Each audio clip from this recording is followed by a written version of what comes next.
ရေပြမနေ့ကမင်းတို့အခြေအနေလေးပြောပေါ့မင်းကွာအခြေအနေကတော့တသားရပဲဖလားဆုံးချန်ပီယံလို့ပြောတာပဲထင်တယ်လို့လည်းမဟုတ်ပါဘူးဒီကောင်ငါတို့အမရိညီမလေးတော့ငါတို့အမရိမှာဘယ်တော့နိုင်ဘူးလို့လဲဟဲ့လားနေထားကိုတစ်ချက်ရှိုးလိုက်အောင်ပြောမကြီးနဲ့တော့မင်းလာမဲ့မှာကာဆယ်နဲ့နှုတ်ဘူးနဲ့ဘယ်တင်းတက်မင်းမလွယ်ဘူးနော်ချိန်တန်မင်းမှာစီလူလွန်ချင်းဆိုနေရပဲမင်္ဂလာပါဘောဝနဲ့ပတ်သက်တဲ့စိတ်ဝင်စားတဲ့သတင်းချက်လက်တွေပွဲပြီး highlight ဗီဒီယိုတိုလေးတွေနာမည်ကြီးတက်စာတွေရဲ့ပွဲကြိုသုံးသက်ချက်ခံမှန်းချက်တွေအပြင်ကိုမှဘောလုံးဖန်ချင်းချင်းရဲ့လေတိုက်တန်တွေကိုတစုတစည်းတဲ့တင်ဆက်ပေးနေတဲ့ Telegram Channel တစ်ခုနဲ့ကျွန်တော်မိတ်ဆက်ပေးပါရစေ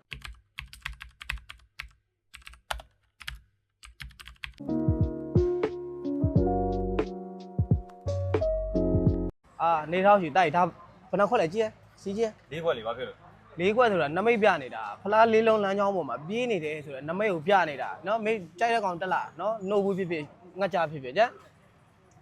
ဒါပါလေးလေခါရာဘောင်းလေးတော့ AC ကိုစောင့်နေမှာရောက်ရေးဒါကာရောမတော့ဘယ်နဲ့ငါဟိုမျိုးကြီးသချင်းလေးနဲ့ငါစောင့်လိုက်မကောင်းဘယ်သချင်းလေးဟောဒီလူဟာဒီနေရာပဲငါအချိန်တန်ပြန်လာရအောင်မ